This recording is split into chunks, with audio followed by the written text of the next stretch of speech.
Hello, I'm Kate Kelly, Regional President for Minnesota for PNC Bank. We are so happy to be here.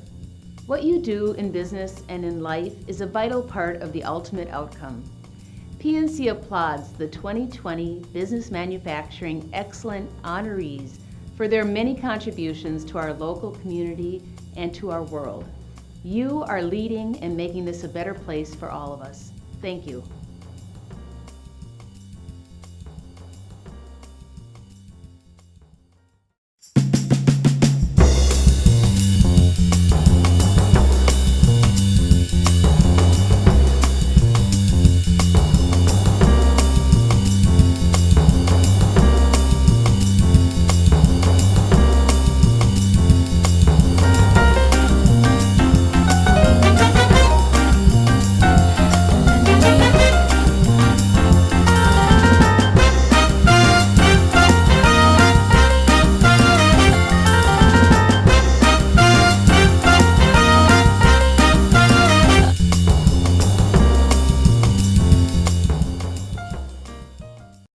Welcome to the Twin Cities Business Manufacturing Excellence Conversation Series. I'm Allison Kaplan, Editor-in-Chief of TCB. You're probably sick of hearing from me, but here we are again. This is actually our final conversation in our 5-week series highlighting our Manufacturing Excellence Award recipients. We've talked strategy, we've talked technology, we've talked workforce management, leadership, and of course, responses to COVID-19. It's really been so informative and such a delight to get this extra time to talk one-on-one with executives from these great companies, and we're not done quite yet. Thank you for joining us over the lunch hour, and we hope you'll engage. That's the beauty of Zoom. You can just that lower portion of your screen to click on the Q&A or chat function. If you have a question, if you have a comment, we'll do our best to take those before the of our brief conversation. Well, before I introduce our speakers, I just want to briefly thank our sponsors, PNC Bank, Pro Staff, and Wear Technology Services. We couldn't do this without you. I'd also like to thank our industry partners, Minnesota Precision Manufacturing Association and the Manufacturers Alliance, as well as our video production partner, Studio 120. And now, it's my honor to introduce our guests today, Gary Fruth and Mark Coronna from Dolson Industries. Hi, guys. Hey, hi, Allison. Hi, Allison. Good Thanks afternoon. for joining us. Let me tell everybody just a little bit about the two of you. Gary joined Dalsin Industries in 2002 as part of the succession planning strategy. He's been president and CEO since 2006. He's worked in a variety of management positions throughout his career, including manager of product operations for the business system division of Deluxe, where he provided leadership, direction, and support to 9 production facilities in the US and the UK. He's also the former CEO of Total Tools Supply, a provider of tools, rigging, rental, and repair services to commercial and industrial contractors. We've also got Mark Coronna with us today, a Chief Outsiders Partner and CMO. Mark's passion is working with leadership teams to help them be successful. His focus is most often on growth planning and execution, building diversified, that's a word you're going to hear a lot today, diversified revenue and profit streams, sales pipeline improvement, strategic marketing planning, and digital transformation. Mark is also the author of 5 ebooks focusing on business growth engines, value propositions, digital transformation, and building an intelligent sales pipeline. He's also the host of his own radio show and podcast called The Practical CMO. Well, thanks to both of you for being here, and congrats on the honor. We're so excited to have Dalsin Industries in our current issue and in the Manufacturing Excellence Awards. Thank you. Well, thanks. We appreciate the recognition. 2 years in a row, right? Last year we almost made it. This year we got into the top 5. We're very happy. There you go. Try and try again. So let's start, for those who aren't familiar, tell us a little bit about what Dolson does. Want me to take that? Okay, well, Dolson started in 1945 We were at that point in time working out of a garage and then moved to a small facility where we serviced residential and commercial contractors with products like gutter systems and architectural metals. Through the 60s, 70s, and 80s, we expanded our customer base to include customers in the leisure vehicle market. And when housing really took off in the 70s, 80s, and 90s, just about every house had a fireplace in it. And Dolson was a big supplier of fireplace boxes to one of the leading manufacturers of gas fireplaces. Up to today, obviously, we're servicing a very diverse marketplace, which Mark will talk a little bit about in the future here. Very good. Well, speaking of that, let's talk about diversification is something that we called out as one of the reasons why you made it into the top 5 this year. Talk about that strategy of diversification. Well, let me take that one to start with, Allison. You know, as a Chief Marketing Officer on a fractional basis, I work with a number of different businesses, but the challenges are often the same, which are typically to help a company break through too much business in one market, or maybe even too much business with one customer, right? Dalsin had that challenge 3 or 4 years ago as well. There was a large business in the solar market that did really well for a while, and so the business was able to sort of ride that growth track up. And then solar business is so dependent on government subsidies and credits that when those subsidies and credits were less available, we rode that big customer right back down. And we said, you know what, we just can't do that again. So about 3 years ago, we started a very conscious effort of building positions in diversified markets. And, it's paid off for us. I mean, every year, the last 2 years, we grew the business 20% annually, year over year. But if you look at where that business came from, it was probably 5 or 6 major markets and a much more diverse set of customers. So it positioned us better for situations like today, where if you were all in the wrong market, some markets under COVID are just being hammered, right? And thank goodness we've got a diversified position, because this helps us sort of start to come out of COVID in very strong shape. That's great. We'll talk a little more about the pandemic disruption, but first, what are some of the fastest growing sectors for Dolson? Gary, do you want to take it? Oh, go ahead, Mark. Well, energy overall, we've had a good position in the solar market. We've done really well in large vehicle market. We've done very well in sort of materials handling. There are a variety of markets that have performed pretty well for us. We're doing a lot of sort of what I call retail fixturing as well.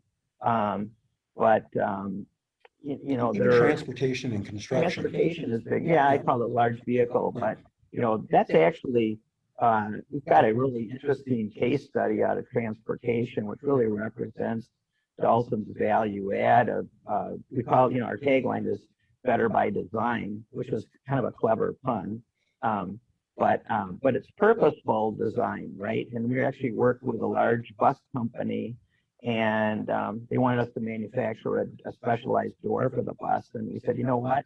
We think we could actually simplify this, take some of the weight out, reduce the cost, and improve the strength at the same time. And we're like, okay.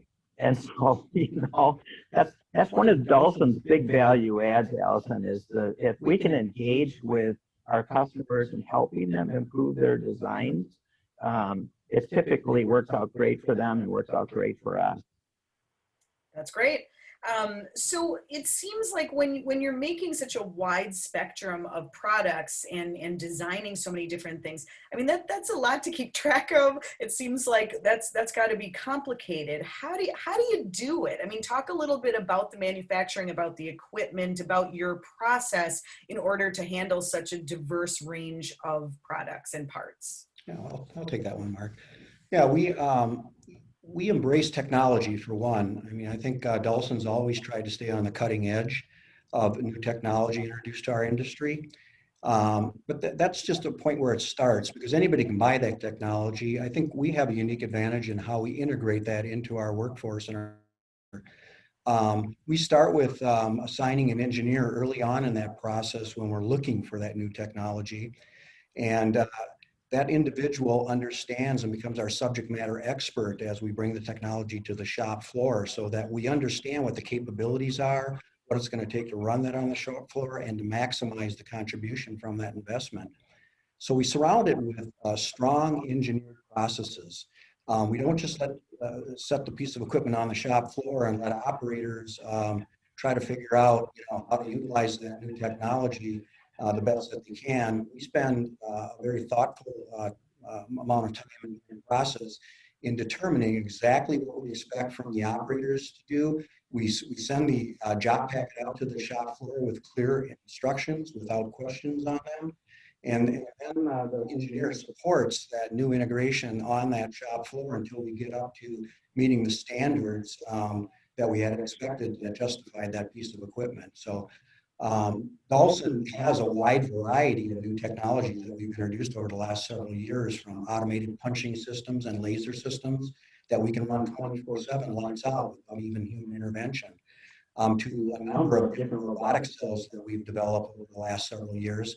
Some of those utilizing coordinated motion with multiple heads on them with anti-collision software, so that we can be doing multitasks on the same part or similar parts at the same time. So technology has been a big part of it, but having the right employees and having engineered processes is what really leads us to the improvements in margin performance we've seen over the last several years, including this year, by the way. While our sales have been down through the first 8 months, as you can understand from the COVID, we've actually added gross margin performance on the bottom line, which is pretty exciting. Wow. Well, first of all, it's good to know that humans are still needed, even Absolutely. with all of the technological advances. That's nice. We're still good for something. But let's pivot to talking about this year. What happened? What was it? Was it February, March? Was it earlier than that? When did you start to see some effects from COVID-19, and how did you respond in the early days? Well, in early January and February, we were trending just as we thought we would from a plan standpoint. But then when March came around, and obviously we had a shelter in place order from the government, obviously that impacted everybody. Fortunately, we were one of the critical suppliers because we can service energy, transportation, and the medical markets. We were able to stay open, but we had to figure out how we were going to stay open, and meaning from an operations standpoint, how are we going to keep our employees safe and protect the business from the pandemic, the economic impact, as well as the health impact that the pandemic has presented. That was challenging. We had to, again, figure out how to keep employees social distancing so that we can meet the requirements. We brought in extra cleaning services to keep the facility clean. And we've done a really, really good job. Our employees have really supported all the CDC recommendations that we put in front of them, and done a great job, which has allowed us to stay open. And I think what we're most proud of is, while trying to keep our employees healthy, we have, through today, we have not had one case where we've had an employee test positive for the COVID. So we're pretty proud of that. That's great. That's very, very lucky. So I know that you said you did have a sales dip, as just about everybody has, Right. but things are rebounding, and you're seeing some positive signs. Can you talk a little bit about that? Yeah, I think, through the first 8 months of the year, we were trending about 20% off of where we had thought we would be for the year. But the last 3 weeks, things have just exploded. We've got a couple of nice opportunities from a couple of large customers, and we're actually in the hiring mode right now, believe it or not. And we've worked the last 3 Saturdays overtime throughout the shop floor.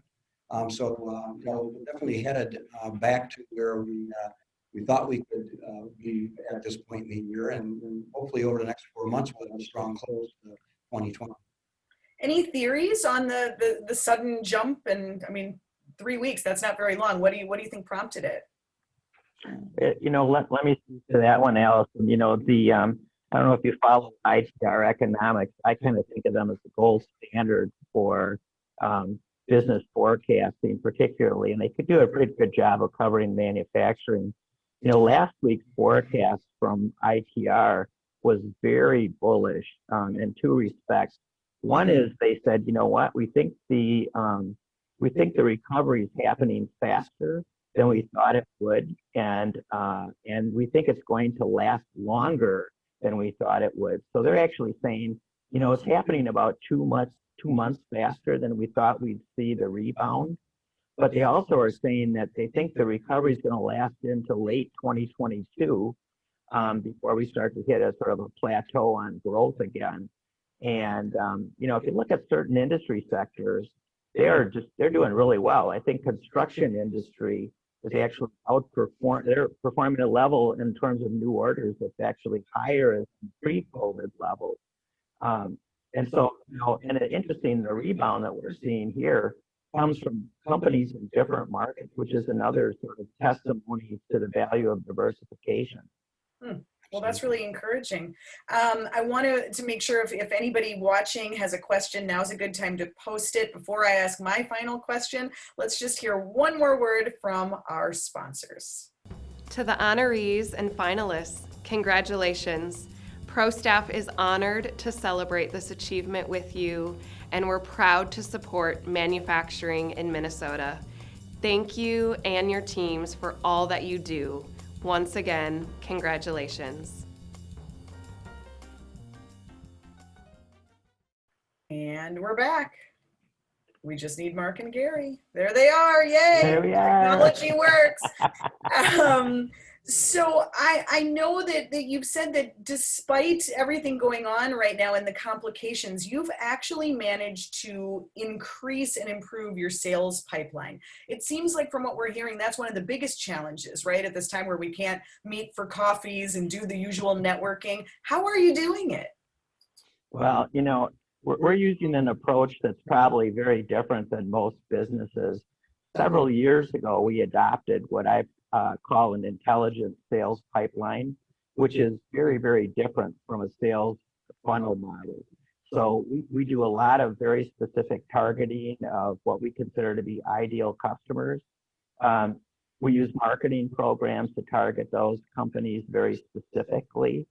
And we do a great job of qualifying them and then watching the metrics. So, you know, one of the things that I think has been important for Dalsin's success ongoing, but certainly in terms of coming out of COVID, Allison, has been, we just kept the momentum going in the last 5 months. We didn't cut back on marketing. We didn't cut back on any of our lead generation programs. Our lead pipeline is as big as it's ever been, our kind of mid and long-term pipeline. And we've got a plan for what are we going to do 2021 in terms of what industries do we want to focus on based on sort of where they are and how those industries are recovering, right? And so, we've been executing this sort of, I call it sort of very smart revenue management program for several years, and it certainly paid off the last 2 years, but now you can see it paying off in a very different way. Right. Any final thoughts, Gary, on that, on sales or just on leading through this challenging year in general? Well, I don't know if Mark mentioned to you, but it's my last year here. I'm retiring at the end of the year. And our board has just named my successor, Tom Smelling. And Tom, along with the executive team here, and which includes Mark Coronna here, I think you're going to see good things from those guys in the future as you have in the past. So I'd keep your eye out for Dolson.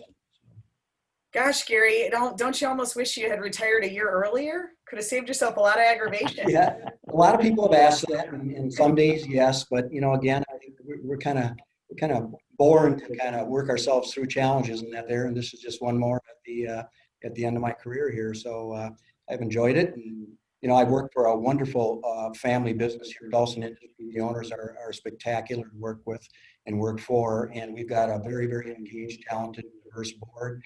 And we've got employees second to none here. So I've had nothing but great things here at Dalsin Industries for the past 18 years. So I'm ready to pass the torch, and these guys are going to do a great job with it. Well, they're lucky to have your expertise and experience through this year in particular, and I'm glad that we caught you before you're out the door. Mark, Gary, thanks to both of you for joining us today, for sharing your expertise. Lots to take away from this conversation, hopefully, and congrats to everybody at Dalsin Industries. We're really thrilled to honor you and feature you in the magazine this month. Yeah. Thank you. Yeah, thank you. We do appreciate the recognition very much. Before we go, we just want to thank our sponsors, PNC Bank, Pro Staff, Ware Technology Services, and our industry partners, Minnesota Precision Manufacturing Association and the Manufacturers Alliance. Thanks everybody for coming along on this ride as we figured this out and joining this series. It's been a ton of fun and really educational. I hope you've enjoyed it. All of our conversations will be posted at tcbmag.com. If you want to check any of them out there, share with colleagues, and take advantage of all of the expertise that we've been able to share with you. Hey, we're going to be back tomorrow, pivoting to a slightly different topic. It's our Redefining Leadership panel with some really great leaders from big companies around the Twin Cities, Pentair, Delta Dental, and Marvin. So go to tcbmag.com and sign up for that if you haven't already. Mark and Gary, thanks again. Thanks to everybody, and we hope you have a fantastic afternoon.